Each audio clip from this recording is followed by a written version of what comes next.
Hey everybody, welcome back. If you own or run a Medicare agency and want to learn how to structure more complete protection packages for your clients while creating more revenue opportunities in your business, you're in the right place.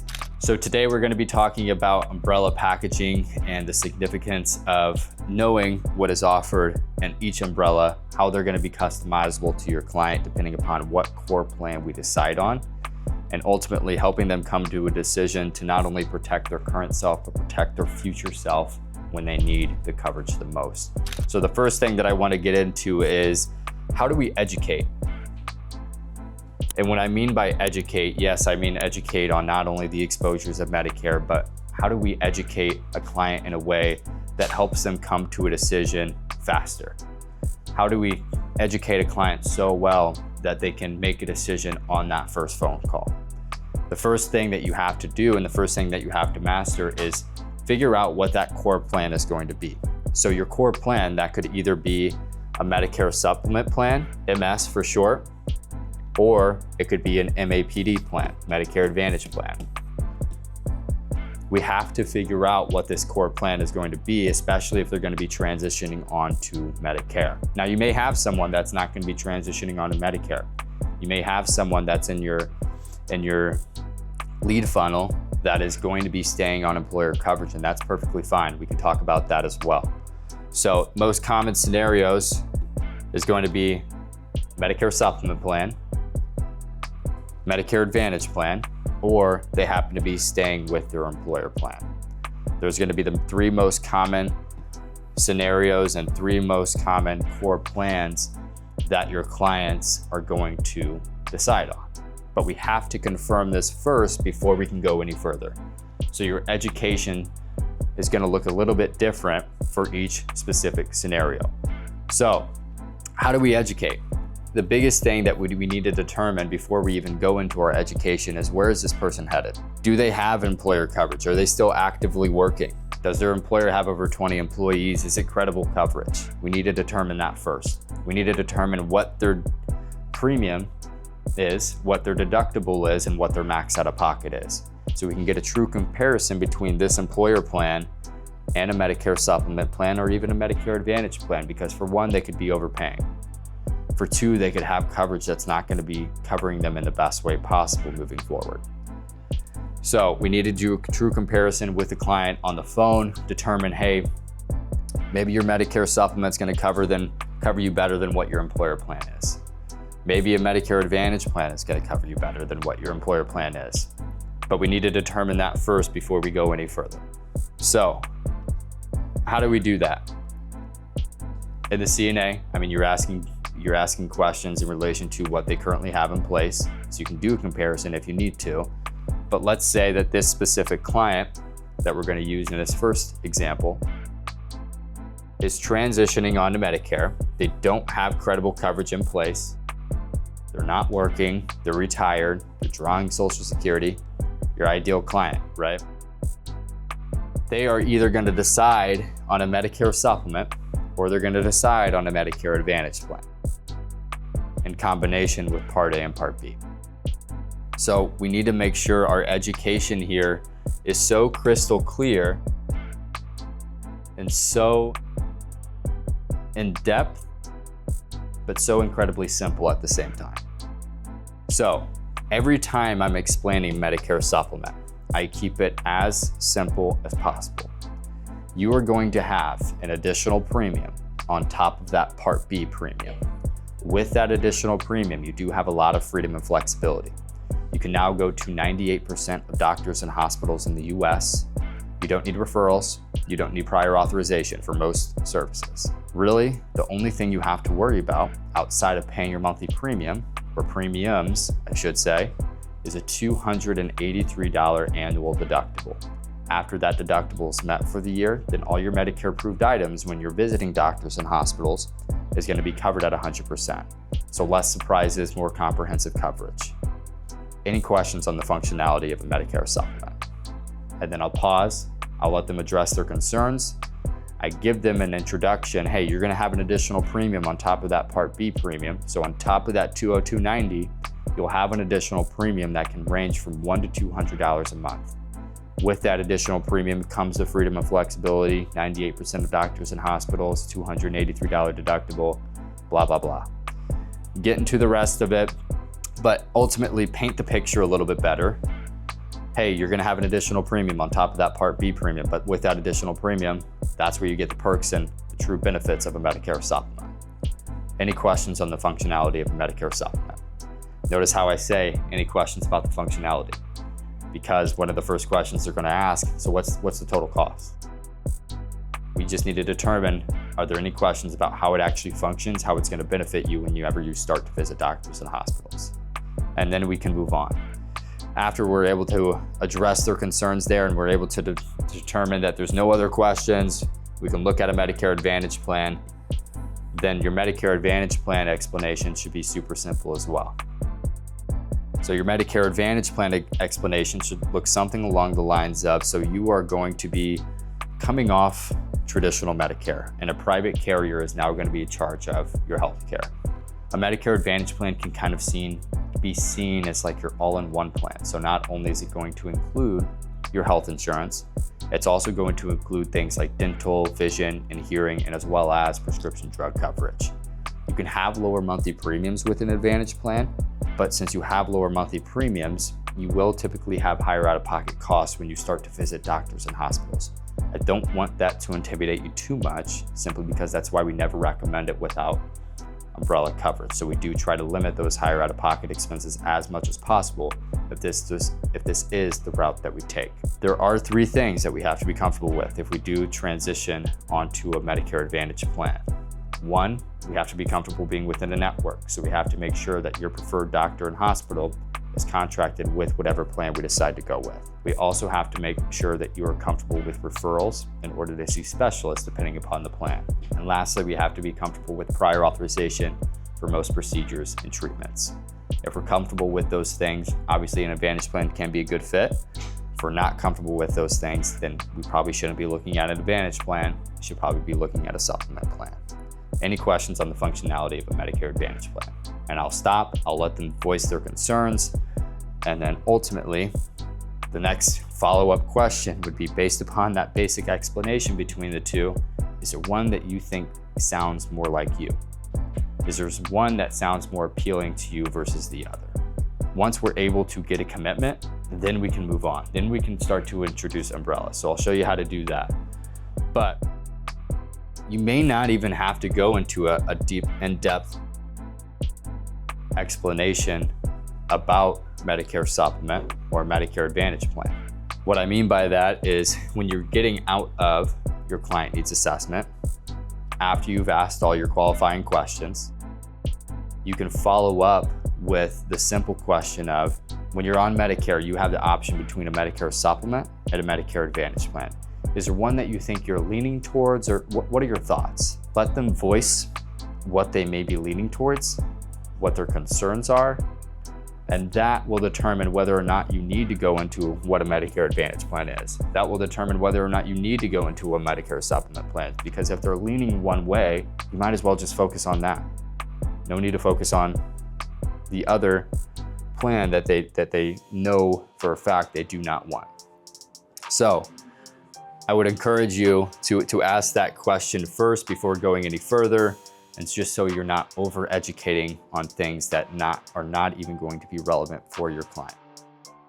So lastly, if we are staying on an employer plan, they have over 20 employees, it's credible coverage, they're not paying an arm and a leg for insurance, they're not hitting their deductible, they're not hitting their max out of pocket.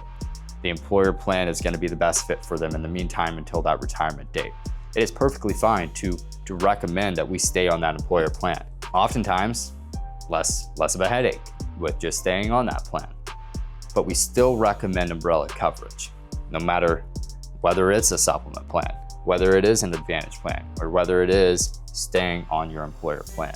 Your education is going to look much different for a person that you can successfully determine that they will be staying on that employer plan. One, you have to confirm that we're going to be staying on that employer plan.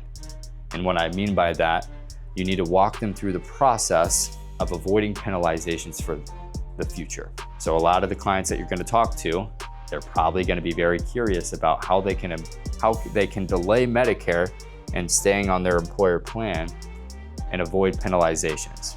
You have to address that concern first before you even bring up anything else. So it could look something along the lines of, and hey, I just need to confirm, so your employer has over 20 employees, correct? Yes. Okay, perfect. So your current coverage is considered credible. You're not paying an arm and a leg for insurance. You're not hitting your deductible. You're not hitting your max out of pocket.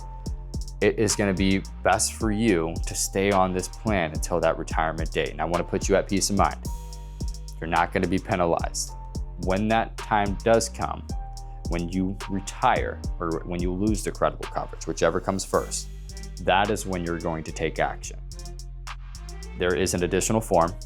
It's a CMS L564. CMS L564. You're going to take this form to your HR department, have them fill it out. It basically states, the reason I didn't take Medicare when I was first eligible is because I had this credible coverage in place in the meantime. You take that form and you submit it along with your application for Part A and Part B, and it's essentially your hall pass.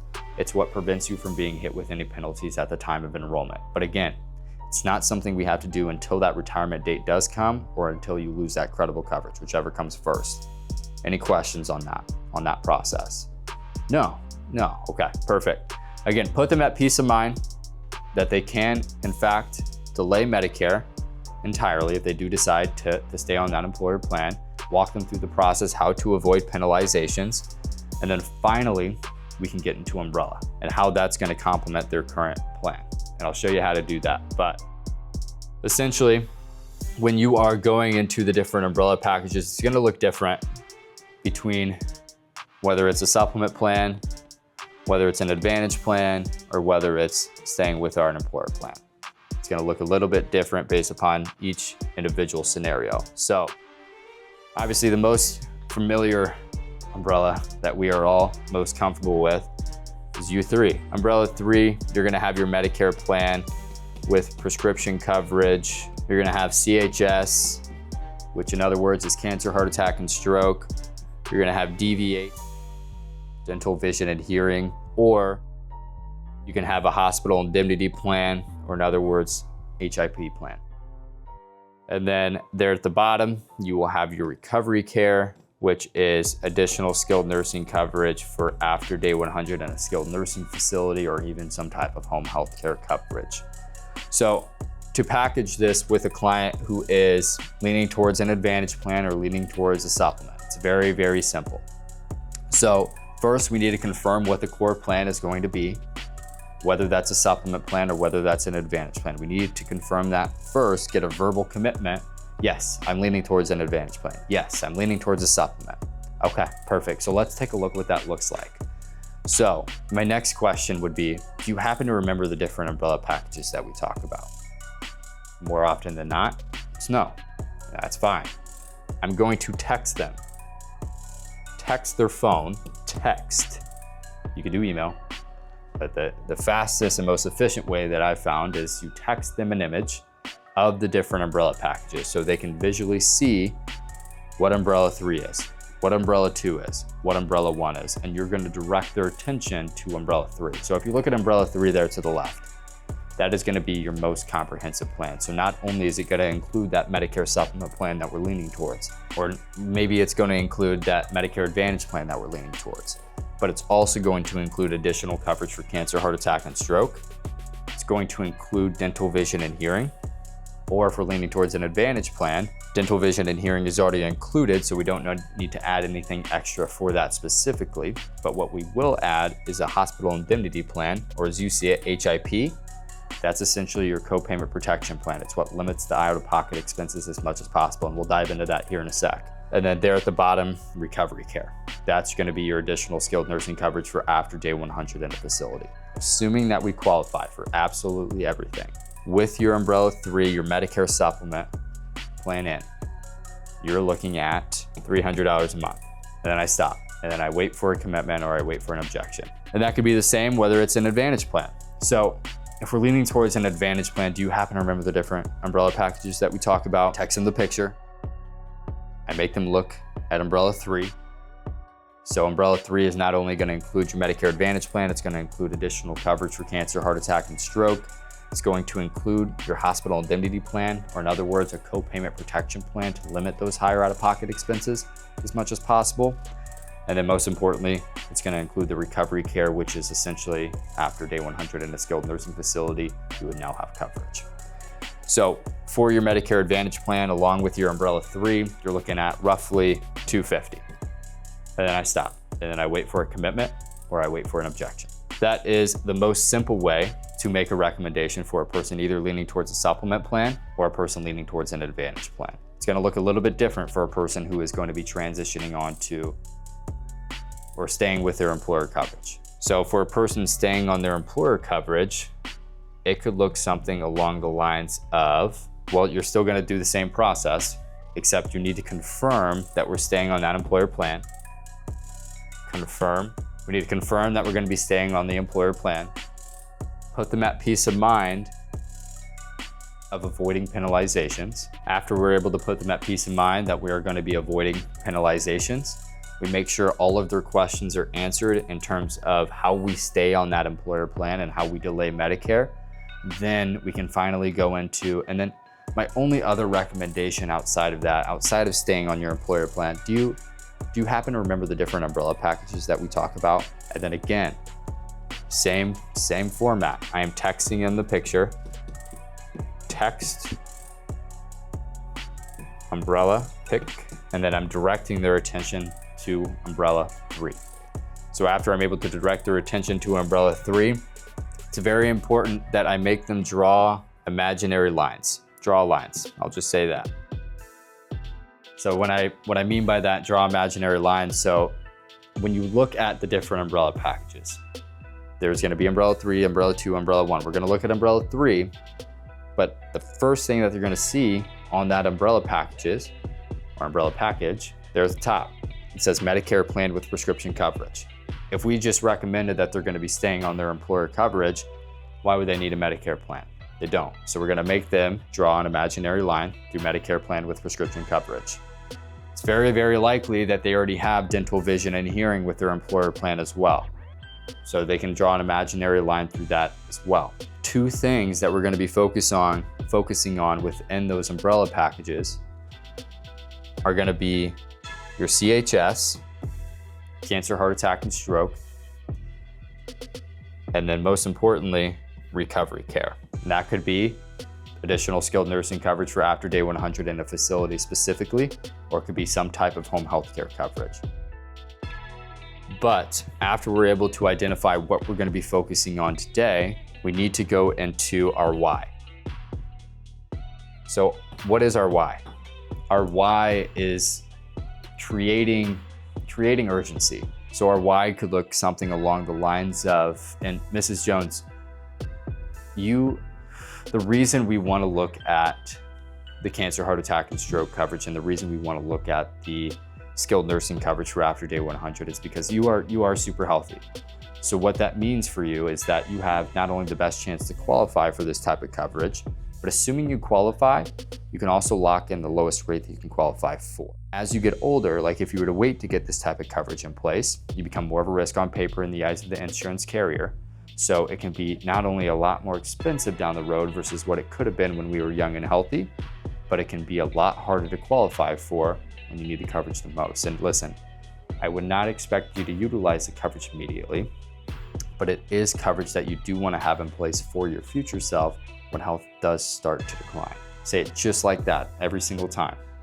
And the reason I do that is because it creates value, and it addresses a lot of the most common objections that you see whenever you're presenting umbrella packages for a person who is staying on their employer plan.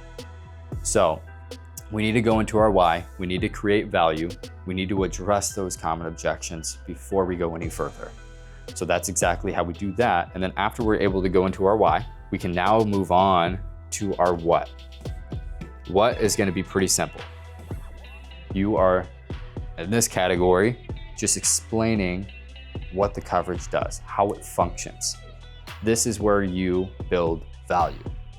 So building value is as simple as explaining what cancer, heart attack, and stroke coverage does in the most simplest form possible. So upon diagnosis, you are going to receive a $20,000 check written and delivered directly to you that you can use towards anything at all. It does not have to be used towards anything specific. It doesn't have to be paid towards like a specific doctor or hospital bill. You could quite literally take it, deposit it into your bank account if needed. It's really just meant to help cover a lot of the non-approved expenses that come along with the diagnosis. Or in your case, since you're staying on that employer plan, I notice you have a $6,000 max out of pocket. If you had a diagnosis of the big three, it's very likely that you're going to hit that max out of pocket. So it can not only help you get through that, but it could get you through the non-approved expenses that come along with the diagnosis as well. So again, $20,000 written and delivered directly to you. And then recovery care there at the bottom. That's the additional skilled nursing coverage for after day 100 in a skilled nursing facility.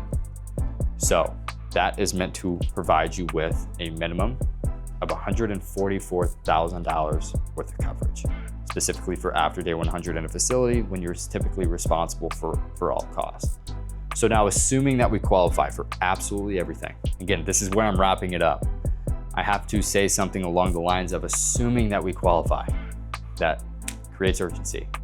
Assuming that we qualify for absolutely everything, to go along with your employer plan, your cancer, heart attack, and stroke coverage, and your skilled nursing coverage for after day 100 in a facility, you're looking at $150 a month. And then again, I pause, I stop, I wait for a commitment or an objection. But your recommendation, you can probably see a pretty big difference in your recommendation for a person who is going to be staying on their employer plan versus a person who is going to be transitioning onto a Medicare plan. With a person transitioning onto a Medicare plan, it's super important to keep things simple because you don't have to create as much value, you don't have to create as much urgency because they have to make that transition onto Medicare either way. But for a person staying on their employer plan, you have to go into a little bit more of an explanation about why the coverage is important and what the coverage actually is, so you can create value, build more urgency. Because if they've had this employer plan during their entire work years, it's worked so well for them that in that time being, why would I look at adding additional coverage if it's already worked so well for me? So again, that's why we need to go into our why, we need to go into our what, how it's going to benefit that current plan, and most importantly, how it's going to benefit your future plan whenever you stop working and whenever you do transition onto Medicare. So that is kind of a brief introduction about umbrella packaging and how it can look based upon what unique scenario we have. And again, these are the most common scenarios. So Medicare Supplement, Medicare Advantage, or they're staying on their employer plan. Now, you're gonna have times where you can't get an umbrella 3, and that's perfectly fine. Maybe you leave the call with an umbrella 2, maybe you leave the call with an umbrella 1. But let's say we start with an umbrella 3. So umbrella 3, again, you're gonna have your Medicare plan with prescription coverage. You're gonna have cancer, heart attack, and stroke coverage. You're either gonna have dental, vision, and hearing, or a hospital indemnity plan. And then there at the bottom, recovery care. Umbrella 2, and again, you should already be pretty familiar with what the different umbrellas consist of, but umbrella 2, you are essentially taking out the additional skilled nursing coverage for after day 100 in a facility. So one important question that you have to ask the client when they immediately ask, well, what's umbrella 2? How much does that cost? What we need to do is slow them down and really drag out the importance of having the additional skilled nursing coverage for after day 100 in a facility. One important question that we can follow up with is, well, let me ask you this. If you had the option, if you needed some type of extended care, would you prefer that care in the comfort of your own home, or would you prefer the care in a facility? 9 times out of 10, that client is going to say in the comfort of my own home. So if we're looking at umbrella 3, you can get super customizable here. It can be either additional skilled nursing coverage within a facility, or you could pivot to home health care. Home health care, a good way to look at it is it's designed to give you the flexibility to recover in the comfort of your own home rather than being forced into a facility. And it can provide you with a lot of the same benefits that you would receive in a facility, whether it's skilled nursing, whether it's general nursing, whether it's a home health aide, whether it's physical therapy, chemotherapy specialist, really whatever it is, you get up to 2 of those services per day and a whole lot of coverage in the comfort of your own home. So not only that, but by pivoting to home health care, rather than additional skilled nursing coverage within a facility specifically, does a few different things. Gives them the flexibility, for one, but it also still allows them to get the most comprehensive coverage possible at a lower rate, because home health care is typically a much lower premium in comparison to additional coverage within a facility specifically. So it's a very good pivot point and a very good way to kind of bundle all of this different coverage in a way that fits your client's unique set of needs, whether it's budget or whether it's what they're really looking to accomplish long-term when health does start to decline. So that's gonna be one good pivot point. And then obviously there's umbrella 2. If you have to pivot to it, it's still gonna be comprehensive coverage. You have your Medicare plan, cancer, heart attack, and stroke, dental, vision, and hearing. And then umbrella 1, you have your Medicare plan with cancer, heart attack, and stroke coverage. All are good plans. We just need to make sure that we are exhausting all efforts and giving them the opportunity to at least voice their opinions on, for one, Medicare plan, and then most importantly, for additional coverage within a facility or in the comfort of their own home. So that's really all I had for today. And I think this is something that can be very, very valuable, whether you're just starting or whether you have been in the industry for quite some time.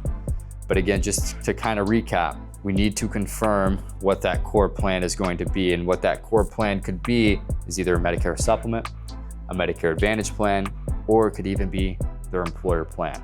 We have to determine that first before we can go any further.